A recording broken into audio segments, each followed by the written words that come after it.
And I never really thought about population, environmental impact, biodiversity loss, climate change, all of these things that I've really been insulated from for so many years. And I was in my early 20s. And it was really the first time that I started to question about, whether I wanted to have kids personally. And it was in the first month that we were dating. And I just decided to bring up this question about children because I thought, well, that's an important thing to talk about if we're going to go any further with this. I was kind of perplexed by the question because I did not know what he meant. And my response was like, what do you mean? Don't we have to have kids? And Mike's like laughing. He's like, no, this is our decision. And I was like, really?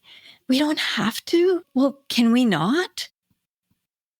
Hey folks, just a quick couple of notes as we wrap up this year. Today's episode will be the last one for 2025. Our team is taking a short break and we will return with a new episode on January 13th. Also, today's episode is an extra special one for me.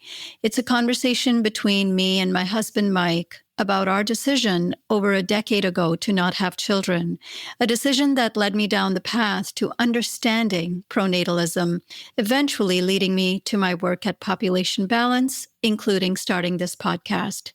And Mike and I are both honored to have this conversation be facilitated by a dear friend and colleague, Mary Pat Champeau. I hope you enjoy this episode, and I wish you a restful holiday.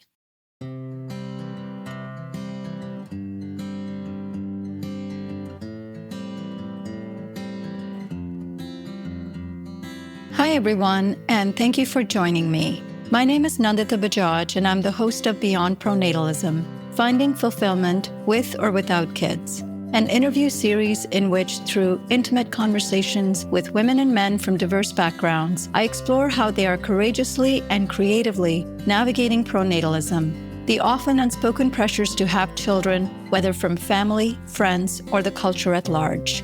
In each episode, I dive into personal stories with people who are forging unconventional pathways to fulfillment, including redefining what family means to them, whether that means being child-free or childless, having biological kids, adopting or fostering children or animals, or creating close-knit communities of friends and loved ones.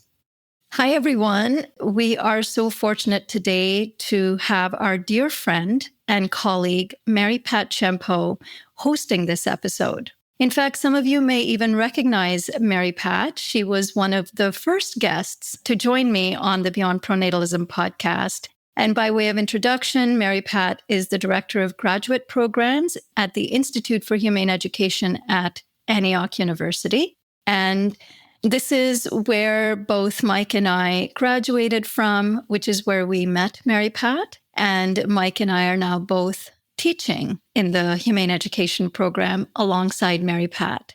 And Mary Pat has played a huge role in our lives. And we're really thrilled to be in conversation with her today. And with that, I'm going to pass it over to Mary Pat. Thank you so much. And I think I'm not alone when I say that it's a dream come true to be the one whose job it is to pry you both for some personal information about your relationship and your decision not to have children. I think, when we listen to these podcasts, the questions that you ask, Nandita, they definitely come from a place of knowing and research. And if I didn't know you, and if I didn't know Mike, I would be very curious about you and about how you came to this, because you often are talking mostly about the person you're interviewing and not about yourself. So thank you for asking me. I've been looking forward to it all week. And let's just begin with a little background about you both. Thanks, Mary Pat. And I just have to say it's a real pleasure to be here with two of my favorite people in the whole wide world. I'm a little nervous, actually. I feel like we're in the hot seat here, but I am excited to talk about this. And it's something it's been interesting kind of talking with Nandita and going through our own story and revisiting it. And so I'm really excited about sharing that today. So for myself, I am now 54. I spent the first 20 years of my life growing up in the suburbs outside of Toronto, and I'd been in Toronto for the last 35 years or so. I've been working as a a high school and middle school geography and environmental studies teacher for over 20 years now. And more recently, I've been teaching in the Master of Teaching program at the University of Toronto. And of course, as a lecturer with Antioch University through Institute for Humane Education program too. Yeah, I'd just like to tell our listening public that Mike and Nandita are both popular favorites in the graduate program. And it's really a delight to be listening to, podcasts like this about a specific issue like pronatalism and hear time and again the way issues of animal protection, environmental ethics, and human rights are woven in. And I just happen to know the deep knowledge that both Mike and Nandita have about these topics. And I feel like these are the kinds of areas that we might not typically associate with pronatalism or even human overpopulation. So thanks for that, Mike. And Nandita, how about you? So I was born and raised in India for the first 17 years of my life. And I grew up in a relatively patriarchal culture, but relatively progressive home. My parents and I moved to Canada when I was 17, and I have lived in Toronto and the Greater Toronto area for the last 27 years. I am now teaching at the Institute for Humane Education, as you mentioned. And I'm also, as many of the listeners already know, the executive director of Population Balance. Nandita, can you say anything about that experience of coming to Canada as a teenager? When teenagers are already struggling with who they are and their sense of identity. So to sort of have that big shift between your mid-teens and your late teens at 17, it has to shake your sense of self. Anything you can say about that?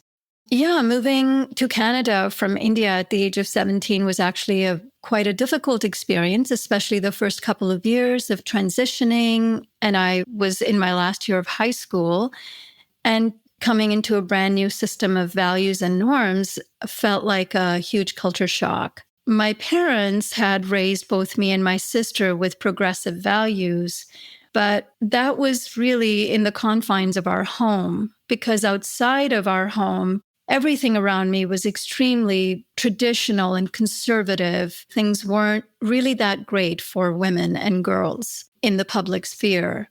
Both my parents are highly educated, but it's extremely uncommon for a woman my mom's age to be educated and to be working. In fact, my mom was the only person in our entire friend group and family who was a working mom. And so in some ways, I had aspirations to be independent, but I wasn't allowed outside of my home to really express that to the same degree as I would have liked to. And so part of moving to Canada was actually a very liberating experience, as difficult as the first few years were. And that was the start of a journey of starting to question cultural norms and what did that mean about me as a human being. I love that. So interesting. I'm also wondering, Mike, so Nandita has this experience that's a kind of a dramatic experience of leaving one culture, going to another culture. Feels like a natural progression if you're a thinking person to be questioning, what does this have to do with me? But Mike, I'm wondering if you can remember a time, either in college or your teenagers or whenever, we suddenly sort of realized that you too were questioning some of your social conditioning around anything. Yeah, very different story than Nandita's, but having grown up in the suburbs till I was about 19, I didn't really know anybody, for example, that was childfree. It was just kind of quite a homogeneous upbringing in a lot of ways, a very loving and wonderful upbringing, but quite homogeneous kind of in every sense of the word. But when I went off to university, I had the great fortune of doing an exchange program to Western Canada and South America for a year. And it was the first time something had kind of dislodged in me. And similar to Nandita's words, it was like a chance to look at life through fresh eyes, away from this habitat that I'd been part of for so many years. And it was a real watershed moment for me. And coming back, I decided to switch what I was studying. I went back to university to study kind of global issues and environmental issues. And I never had really thought about any of that stuff. And it was the first time I'd being introduced to an idea of population, environmental impact. This is again the early 90s. And so a lot of this stuff wasn't really on the radar. Biodiversity loss, climate change, desertification, all of these things that I've really been insulated from, protected from for so many years. And so I started to think about my own place in all of this and what I wanted to do with my life. And it was really the first time that I started to question about, whether I wanted to have kids personally. And I had, I think, just given everything I was learning about at that point, and I was so young, I was in my early 20s, I had an intuition that I did not want to have kids for a number of reasons, but partly because I was looking at the impact that I was having on the planet. But really, all of those ideas were kind of half-baked, but it was a time of real exploration and learning for me. It was very exciting and a little terrifying as well, because the very foundation that you grew up with starts to crumble. And there's something so beautiful about that, but it can be very discombobulating. And it was for me. But that was a really powerful time in my life. It's a great way to say it. It's beautiful and terrifying. The ground shakes beneath us. And just one quick follow-up with that, Mike. Did you have trouble sort of fitting back in? And did you try very hard? Or did you just feel like, I'm kind of gone from this? Yeah, it was all of the above. I remember coming home to my parents who lived in the suburbs of Toronto. And I had this great idea that we should plant corn crops on the lawn. Why would we have lawns when we could grow crops in suburban Toronto, which did not go very well? And that is pretty much how everything went. I didn't really know how to locate myself and didn't really have the maturity as well on how to deal with that and how to integrate that. That was also a big part of my learning. So I'm sure this is not uncommon, but there was a sense of nobody understands me. But I did have something that had shifted me. And so it took a number of years to figure out how to integrate that into myself and to figure out a way for me to integrate into a community and what I wanted to do. It also shows like the huge benefit of any kind of travel or cultural shift. And I do think, especially because the theme today of what we're going to be talking about, these early experiences of separating ourselves from our own culture, like we can get outside the jar and we can see things more clearly for the distance. So I'm also thinking now we've brought ourselves all up to around the age of 23. So I have to ask about the cute meet. How did that happen? How did you meet? Nandita, why don't we begin with you? Yeah, sure. As you said, this beautiful metaphor is once you're out of the jar, you cannot imagine yourself going back in. And for me, just getting out of that jar of just even leaving India and then waking up to this, psychology of cultural norms, that was what was happening with me in my early 20s. I had finished university and I was working at this point as an engineer, but I was still living at home because within my culture, it is expected that girls and boys continue to live with their parents until they are married. And I was 25 and I was already working, so I was fully independent. And I just felt this kind of gnawing sense that I was feeling very confined. I couldn't actually figure out what I wanted to do outside of those expectations. So I decided to move out of my parents' place, not out of any rebellion or spite. I was just like, if I'm going to figure out what I want in life, I need to have space. And that caused a little bit of a production. And, it felt like a difficult time, but it was around that time after I moved out that I started exploring my own interests, one of which was looking into meditation and looking into philosophy and taking courses, these kind of special interest courses that adults could take. And one of them was just a philosophy course, which is where I met Mike for the first time. He was also one of the participants in the course. And we had a really sweet conversation. I was going through this rough period of, not being understood. And I had just moved out, actually. And one of the first questions, we were sitting next to each other. And one of the first questions Mike said, how are you doing? What do you do? And front and center of, for me was, I'm going through a bit of a rough time right now. And I know it sounds weird, but I'm 25 and, I'm having a hard time with my parents. And Mike said, oh, I can relate to that. I'm 35 and I still worry about what my parents think of me. And I thought that was so sweet because that's not the usual response I would get. And that was the kind of the start of a really sweet friendship. We started to get to know one another. We realized we had a lot in common. We're both really concerned about the environment. We were interested in philosophy. We were both interested in simple living and minimalistic lifestyles. So, yeah, we just started to hang out a lot with one another. And we were friends for a year before we decided to start dating. And I'll let Mike share his side of the story. Feels almost like a metaphor for things, meeting at a philosophy class. And so, Mike, anything you want to add? Like, do you think, oh, who's this lovely young woman sitting next to me, spilling her heart out to me? Like, was there anything like that? I think this might relate a little bit to your previous question about trying to integrate into this world, which is incredibly complex and challenging. And there are, just like in India, there's a lot of social norms here in Canada and Toronto. And I just found myself kind of unsatisfied with what was going on. And to some extent where I was personally, it's an interesting place to meet someone where you can actually have that grounding of, well, there's some shared values there about wanting to try and explore things and try and make sense of the craziness of life in our own lives. And it was just really kind of sweet.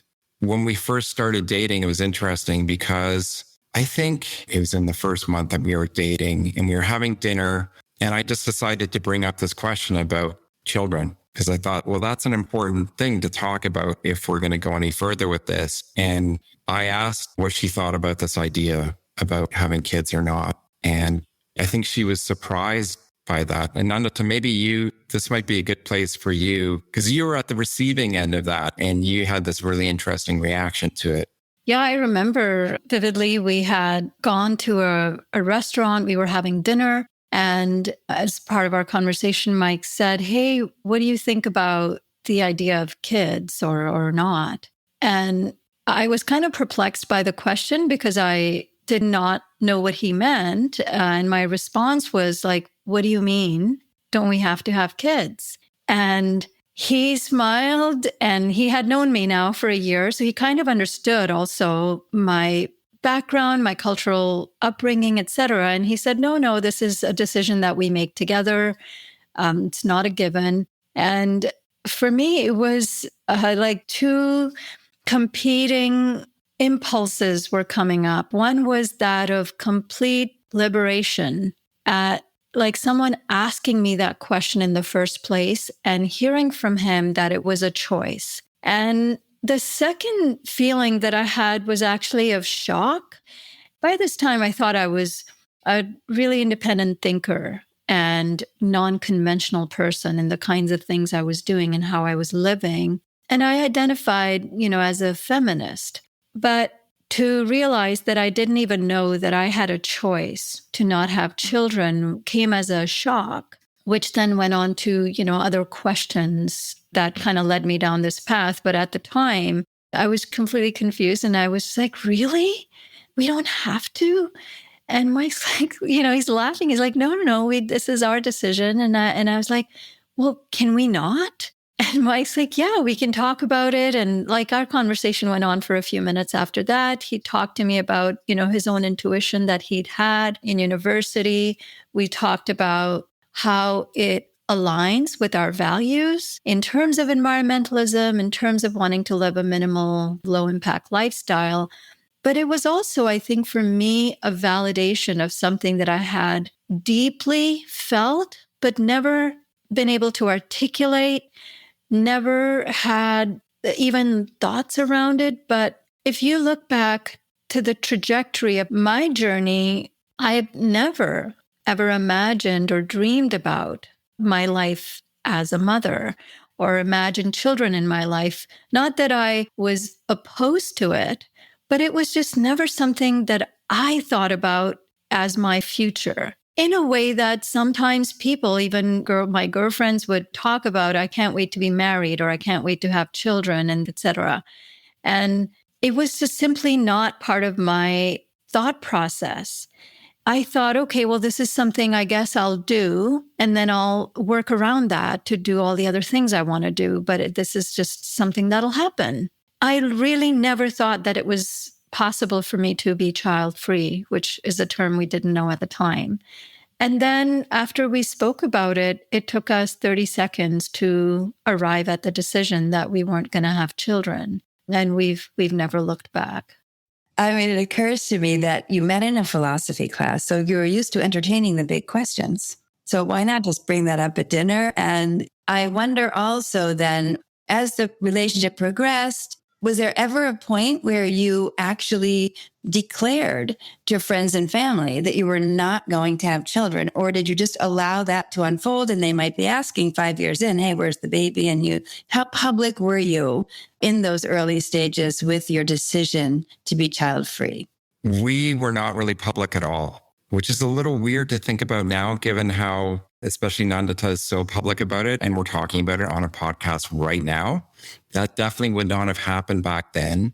We were really comfortable with it for ourselves. I guess that's the definition of pronatalism itself, is there's a fear of how that would be interpreted. Even though we decided pretty quickly, like Nandita was saying, it didn't take long for us to kind of come to this realization. It's almost like this puzzle where you kind of put the first pieces together in the middle, and then you just start building out. It just basically since that point, and to be honest, mainly through Nandita's work and her deep dive into looking into pronatalism and population issues over the past number of years, that we've been able to kind of build on that and kind of become more clear about this decision and kind of strengthen that and had more context for it.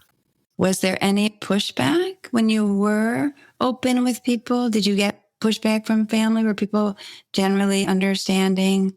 Yeah. So I think by the time Mike and I were dating and we had made the decision, I feel like I had already prepared my parents quite a bit through my 20s. I think they just saw that I was not a conventional daughter or woman, and that I was just constantly rejecting the mainstream culture around gender and consumerism. And even marrying Mike was a really big deal for my parents, because they had imagined that I would marry someone Indian. When they first learned about it, it caused quite a bit of consternation, especially early on, because they didn't know who Mike was. They kind of just saw me as continuing on this path of rebellion, that I'm just doing everything that they didn't expect. But interestingly, soon after my parents met Mike, it was an immediate change of heart. They loved meeting Mike. And it was really sweet, because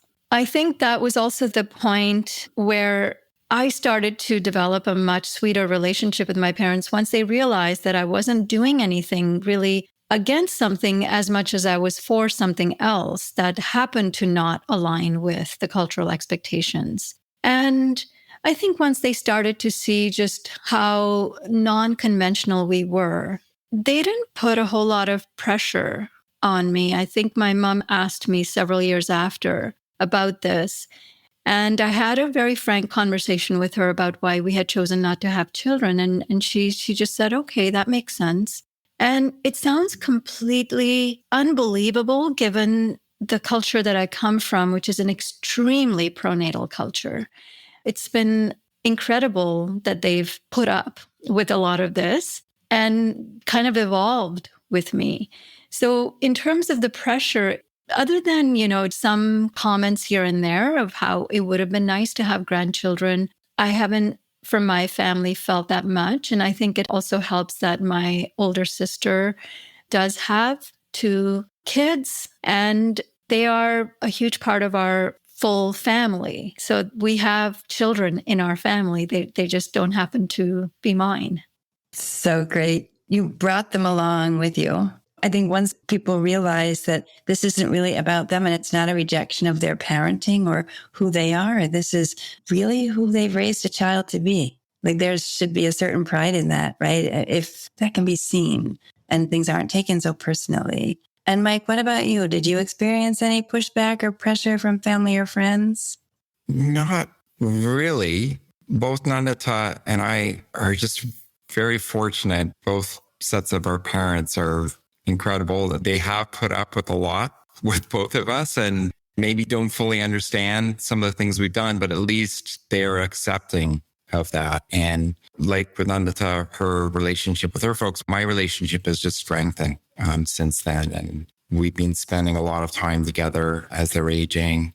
And I think it was just part of it as both sets of parents who were really happy that we found each other and that we seemed to be happy. And maybe nothing was voiced. Maybe there were pangs of wanting to have grandchildren or see us have kids. But we were both very, very fortunate to not have any overt pressure or tension or conflict. And we know that that happens quite a bit, which is really sad. And so we both feel really fortunate that way to have such amazing parents. But it's interesting because we decided a few years into our marriage that we wanted to adopt a dog. And that was just something, as soon as we kind of decided that, it was all systems go. And we adopted beautiful Maggie, who came from a puppy mill in the States. And that was another watershed moment for us both for a few reasons. But we found out from our vet that she had been breeding countless litters for probably about 5 years. And I remember Nandita and I were walking home with Maggie from the vet, and we were both in tears. Something kind of broke inside both of us, where we both started to make this connection between Maggie, this beautiful little doggie that we just love to bits, her plight of being in a cage and being forced to breed, and billions of other animals around the world that were in a similar situation that we really had not thought about before. We had been mainly vegetarian for many, many years, but mainly for environmental reasons. And so something flicked when we adopted Maggie, and then we adopted Sophie, our second rescue doggie. And this kind of just built from there. But to go back to your original question, we were really quiet about it, but this opened up this, I guess, epiphany about animal sentience and the plight of animals around the world, led us down this path to wanting to study that more and talking more about this. So Nandita, maybe I'll pass it over to you in terms of how this adopting Maggie first and then Sophie, how that really opened the floodgates into us being more open about all of this. Yeah. And so we were both educators at this point, and we were just opening up to animal rights. And we were scanning the scene in Toronto to see how could we get involved, and realized that a lot of what was happening was work around like political advocacy or protests, etc. And it wasn't resonant with us, that kind of work. We were both educators and we wanted to actually learn more about animal protection, animal rights. And as we started doing some research, we found this amazing program at the Institute for Humane Education. And we ended up booking a call with this incredible person. Her name is Mary Pat Champeau. I don't know if you've heard of her, Mary Pat. Sounds highly recommended. And each of us had this 1-hour call with you. And that 1-hour conversation felt so transformative that I think within a few days, we ended up registering for the whole master's program. I think it was more like an hour after the call. Really. Yes. I don't think it was a few days. I think it was like, how fast can we get to the registration page? Yes. That was a great gift to the field and to the program. Look, you're both teaching in the program now. And I want to say too, just quickly, that I feel like this is really the heart of the educator, where you have a dog, Maggie, and you're recognizing that Maggie has been forced to breed, and to then not stop there in the emotion of that, but to think, how are we complicit in this? What about other animals? It's not a far leap, right? Once you start to see those connections. So I feel like it's really instructive as we are all looking for ways to live our lives, is that when we know better, we do better. I couldn't agree more. And really, that was a turning moment, that moment with Maggie where we were in tears. It wasn't just about becoming vegan. It was actually wanting to honor her and to stop hiding in terms of taking a stand about things that were important to us. Because we kind of been in the shadows before about a number of things, about environmental issues and diet and being child-free. But there was just something that hit us so hard with that. We just made a decision that we were going to take this out into the world in some way, shape, or form. And it's looked different for both of us. We've taken different paths with that. But really, the springboard for both of us was the graduate program at the Institute for Humane Education, which really was transformative and gave us a space to figure out how to do that, because it didn't happen overnight, even though there was that impulse in that moment that we have to do something. We can't kind of just keep these things to ourselves. We want to, through education, as Nandita was saying, we want to make a bigger impact. We just didn't know what to do. We didn't have the tools. We didn't have the information. And that's really what led us to you and the program. And we haven't really looked back from that. And we just keep trying to build on that and learning from our mistakes and exploring how to keep evolving our own message and what we're doing with our own lives. So, well, you've both done a lot of work, Mike, in animal protection, animal rights, animal welfare, also looking at that through the different lenses of how this impact of our decisions on animals and the environment and human rights. And Nandita, certainly with pronatalism, until you presented on it in the introductory class that I took, I had never considered in my 40 years as an educator the sort of cultural, global impact of having a child. I also came to childbirth from the perspective that that's just what you do. And I think the work allows anybody who knows about the work you're both doing, anyone who even listens to this or knows about this and recognizes this as a reasonable choice, a choice among many, right, will feel inspired to hear the kind of story. It's not a radical choice. It can feel that way if you're experiencing disapproval everywhere. But when we listen to this story, I feel like in and of itself, it is the threshold to new ways of thinking and new ways of living, to just have some models for this, which I know you do a lot on your podcast. And just so I also just would like to know what your lives are like being child-free. What does that look like for both of you? I guess I could start just by talking a bit more about this question that started as such an innocent inquiry 15 years ago between me and Mike, ended up bringing us into so many different opportunities, including a big transformative part of our lives, which was doing the graduate program at IHE. It ended up getting me my job. I've been working as the executive director of population balance for 4.5 years. And one of the first things I did was transform the vision of the organization through a humane education framework.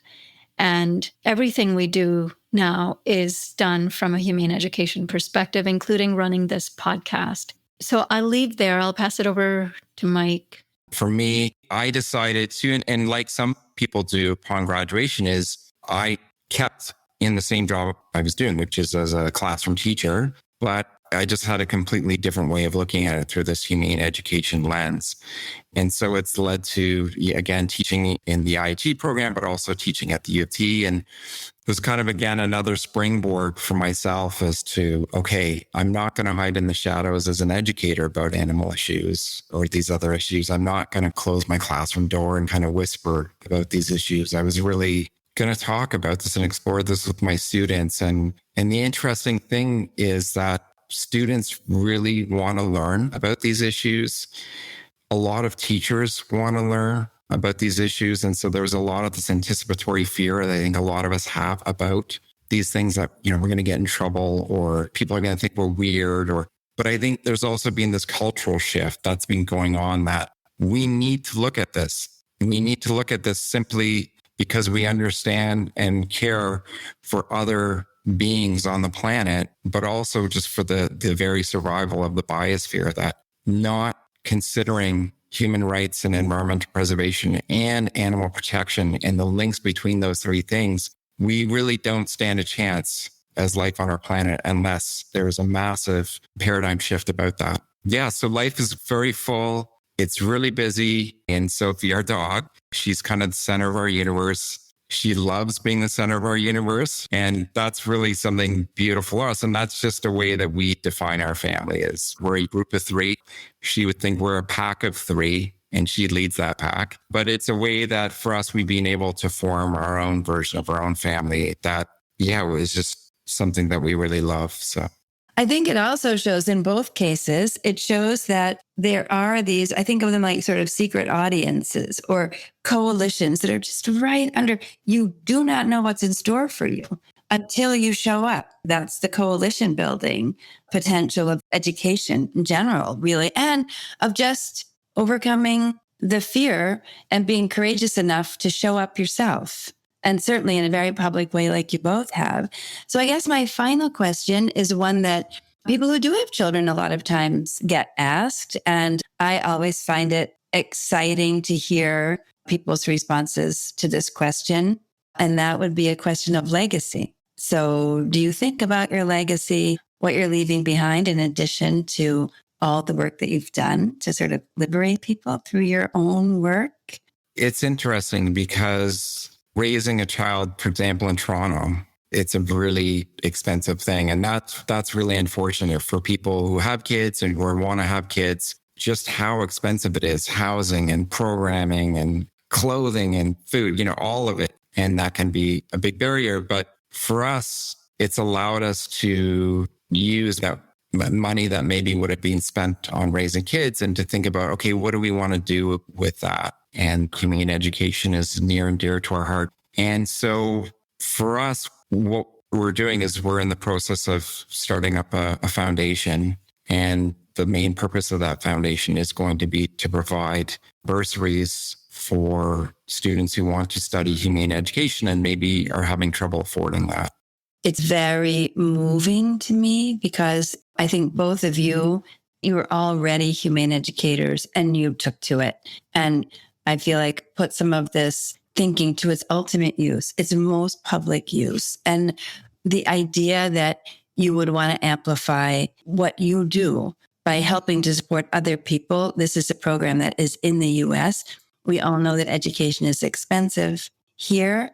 And the expense is a huge obstacle to many people who might really want to do the kind of work that you're doing, who have been influenced by you. So yeah, thank you for that, Mike. Beautiful. So anything that either of you would like to say in closing, anything that I didn't ask that's top of mind, whatever you'd like to say.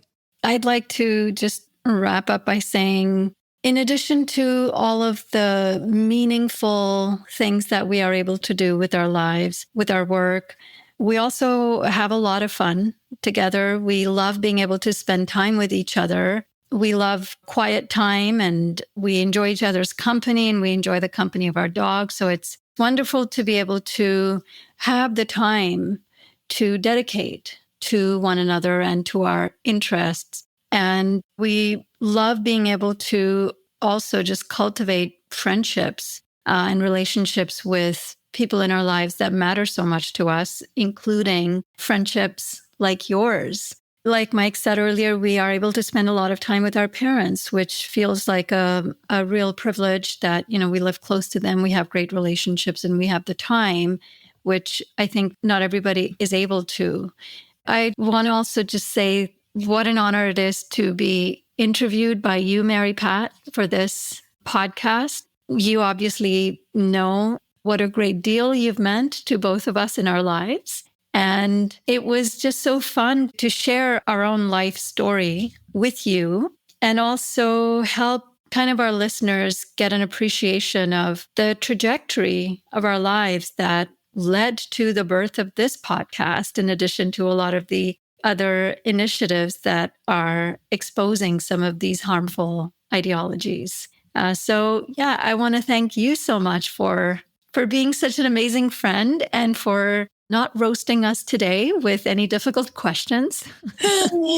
Well, no, those were a lot of softballs. The next time we'll really get into the complex material.